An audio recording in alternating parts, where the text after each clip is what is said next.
All right, shalom, shalom, shalom, shalom. This your brother YHWH. This your brother SOW coming to you with another video. It's been a while since I brought up a video in relation to the scriptures. This really a more of a an announcement in relation to the information I'm going to be bringing out. Um, so some things that I'm going to changing as I bring out information in relation to the scriptures and how we can uh, provide the information to our people in relation to the Torah, in relation to the scriptures, um, bringing people to the restoration of who they are. Who I'm specifically talking about, I'm speaking of the E1B1A people, the people of Israel, the people whose ancestors was identified via anthropology through archaeology in relation to the people called the Natufians. And the Tufians was identified. Um, the people the Natufians who has the Y-DNA haplogroup of E-P2 or E1B1, who which is the progenitor of the two Afro-Asiatic Y-DNA haplogroups, which is E1B1A and E1B1B. E1B1B is identified on record by geneticists, by historians, by linguist experts as Arabs, Afro Arabs. That is 1,000% facts. You can identify this, and we can bring that information out. And it's a lot of brothers that bring that information out. Not saying that I won't necessarily bring it out, but I think it's a lot of brothers that's bringing that information out. Shout outs to brother Genesis 49ers. Shout out brother the Hebrew of Israel. Um, it's a lot of brothers bringing that information out, and uh, they have developed a panel to provide that information to the house of Israel, to the house of Israel, to the house of Judah, to the stranger. All right, those who seek to live according to the Torah understand that who are the true Israelites and who are the true Judahites. In relation to that, um, in relation to that, I don't necessarily have to bring that information out, but I will time to time I'll bring that information out. But that's not what I'm going to technically focus on in particular. Um, see, you know, the information that I'm going to bring out is more focused on living the way of the temple. And why specifically do I want to be able to bring that information out in relation to the temple of Yahweh, the tabernacle of the congregation? Um, uh, it kind of goes back to the information that brother Judah Nazareth. Shout out to that brother. Shalom to that brother, and shalom to the Torah Knights and the Torah Israelites who go over that information from a continual basis. The Torah is pretty much the way we're supposed to live on a spiritual particular level, and how do we actually apply it? Because a lot of great information in relation to the theoretical understanding of it, because we don't have a temple that we have. There's no physical temple. There's no physical tabernacle that we live. But nevertheless, you can actually live the way of the temple, right? And you can live the ways of the temple, man, from a continual basis. King David, the real Mashiach, okay, the real Mashiach, he provides enlightenment in relation to how you're supposed to live the tabernacle temple way of life. The Levites, in the book of Psalms, right? They provide information on how you live the tabernacle temple teachings. The book of Ezekiel, all right, going over that information on how do you live the tabernacle teaching from a day-to-day basis. Because essentially, here's my thing: when you want to live the tabernacle teaching, you have to give up the world. You have to give up the pleasures of this world, right? You have to give up sin. You have to give up walking in transgression. You have to be sorry for the sins that you have committed in your past. And you have to do that from a continual basis, right? And you're not dependent on your own strength. You're not dependent on your own power, right? You are depending solely on Yahweh. You're all praise to his set apart name. You're totally dependent upon the Most High power, Allah Yawan. Okay, Allah Yawan means Most High. For newcomers. Also, so my foundation of the information I'm going to be bringing out is kind of no different from the brothers of the Torah Nights, brother Judah, who's been bringing out that information for a long time. All right, and I'm just really my goal is to see if I can be able to build upon it, if I can, because the information that brother Judah brings out, it's more from a graduate student level. He's like the PhD. I'm trying to bring it down to like undergraduate level, so you can be able to understand it from that and break it down as much as possible for you. It's like, how do I actually apply this? Like brother Judah's more of a high science. He's more of the high science and discoveries. I'm the engineer. I'm more like the hey. I'm going to take the information that he has discovered based on the temple, and how do I actually apply it? Pretty much like an engineer.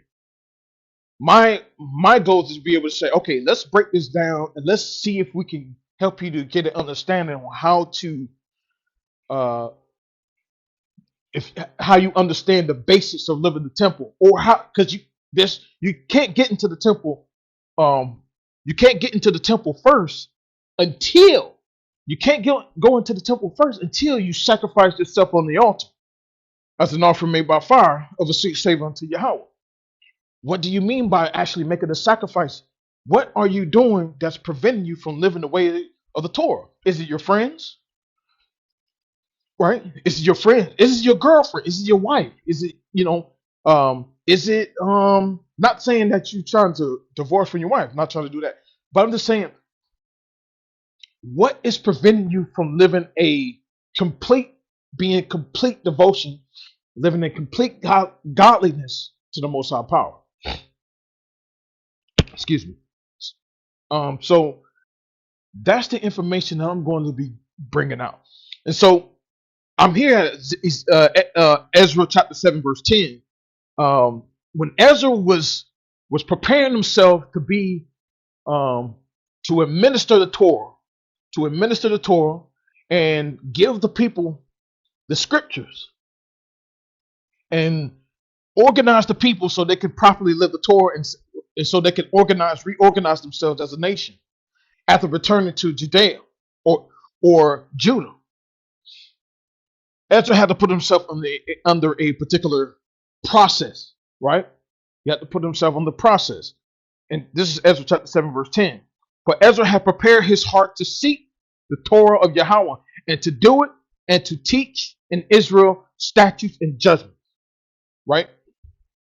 Essentially, the information that has been blessed that I received from the Most High, I cannot hold this in. I have to provide this information to my people. I have to provide this as much as possible, because at the end of the day, with the information that I currently have as an Israelite, who knows I'm an Israelite, who understands that we have to take the next step, and we cannot. We have to come together as much as possible, right? We have to come together as much as possible as far as how do we actually live this Torah and how we come together as a people. Now the spirit of Yahweh is the one that's going to cause the gathering, right? But he's going to cause the gathering. He's enlightening the people, and brothers are bringing out great information Are everyone on the same accord in relation to the information that being brought out concerning us as Israelites? Not exactly, because we still have some differences in relation to um, certain doctrines moving forward, even within Torah nights. But from a basic level, from a foundational level, Torah nights are in complete unison as far as what we believe in, what we know is true, and who are the Israelites, and that what is required of us as Israelites today.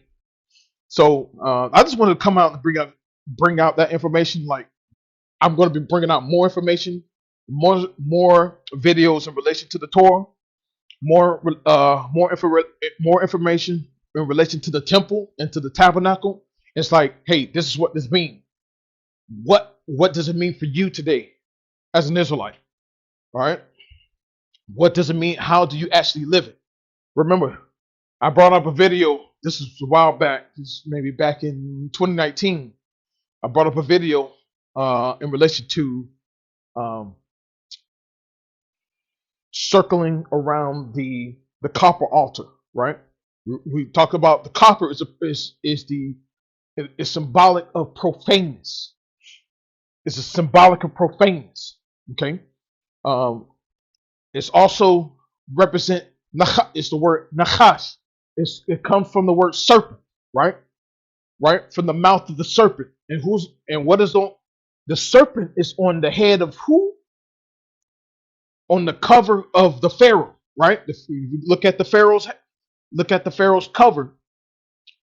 Pharaoh's cover have a serpent upon his head, right? So his mind is based on profaneness. Remember, Pharaoh, or Fara'ah. If you look at the word Fara'ah, right? You notice there's the pay and the ra'ah, right? So the word ra'ah actually means evil or naughtiness, and pay is the representation of the mouth. So the mouth of wickedness. Pharaoh means mouth of wickedness if you break it down in that particular manner. So when you are circling around the copper altar, you're living this Egyptian mindset, or you're in the cycle of you're on the cycle of Egypt or Masarayim, right? The copper mind state. You're in the copper Nachash mind state, the mind of the serpent. You have the mind of the serpent. You're the people of the serpent. You're not of the Most High. You're in a particular death, believe it or not. You're in a particular death when you are circling around that altar, when you're walking around the altar, and you're not putting yourself on that altar as a sacrifice, right? Watching yourself in the Torah, getting the understanding of the Torah, right? And you're not putting yourself on the altar, you're not alive to the Most High. The Most High can't even see you. You don't even exist. You know what I'm saying? But if he wants to wake you up, he's going to throw a rock or a stone at you. Okay? Now that stone could be a chief's son, right? Aban means the aleph, right? Represents 1,000, but also represents chief. And then you have Ban, right? Ban represents son, right? To build, right? Or to build, right? And the chief son is going to build the house of the Most High, right? Again, it goes back to the temple. It goes back to the temple. It goes back to the tabernacle. That son's going to come and say, hey, it's time to get that stone and quarry that stone. We need to see if we could quarry that stone. But the stone is going to be thrown. A stone is going to be thrown at you. Whether it's a how can I say it? In particular, it could be some trials and tribulation that you're going through, because the Most High is trying to wake you up, and He's putting things into you. He's putting signs in front of you. He's putting information in front of you, and then He brings you someone who is a bond, a stone, or a chief son comes to you and brings you information like, hey man, you're an Israelite. You need to wake up, man.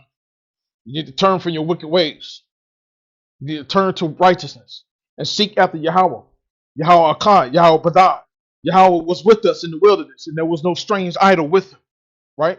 That's the information, So that's when the Most High is trying to wake you up. That's usually what's going to happen. He put some type of circumstance in your way. He put some type of situation in your way, right? Because if he doesn't want you, he's going to allow you to just do whatever you want. He's going to let you stay in your wickedness. But if the Most High wants you and he wants you to return, he's going to throw a rock at you. He's going to throw a rock at you. He's going to throw a stone at you, right? He's going to chastise you. He's going to bring his son towards you. And he's going to say unto thee, hey, time to wake up. So that's the information I'm going to be bringing out in the coming future. Also, again, the basis of the Torah. The basis of the Torah, that's believe it or not, that's the critical element of understanding the temple. That's your simple mathematics, right? When you learn when you learn a particular trade, or you go to a particular school or university or college to become some type of profession, you don't go straight into the studies of the profession that you're trying to obtain. You go into the general studies. You need to get the general studies of the Torah, right? You need to understand the concept of the Torah and the history of our people, right? And in your history, which is the Torah, okay? I don't go by the New Testament. The New Testament is nonsense to me, okay? Are there certain things that are good? Sure, there are some things that are good, but the New Testament has a lot of confusion in relation to how we live and who we're supposed to be seeking after. Okay, if you want to say that YHWH was a prophet, or I don't necessarily think he was a prophet, or if you wanted to say that he was a type of Mashiach, I can accept that to a certain extent. But to say that he's your savior and that he's the Mashiach, no. Okay, that's just but again, that's dealing with doctrine. All right, that's dealing with doctrine.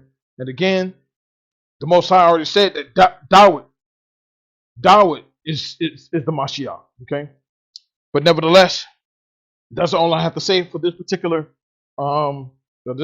video. More videos going to be coming out in the near future. Shalom to you all. May Yahweh be with you. Seek after Yahweh with all your heart and soul and mind and strength. That's my goal. My goal is to do that as much as possible every day, and I pray you do the same. Shalom.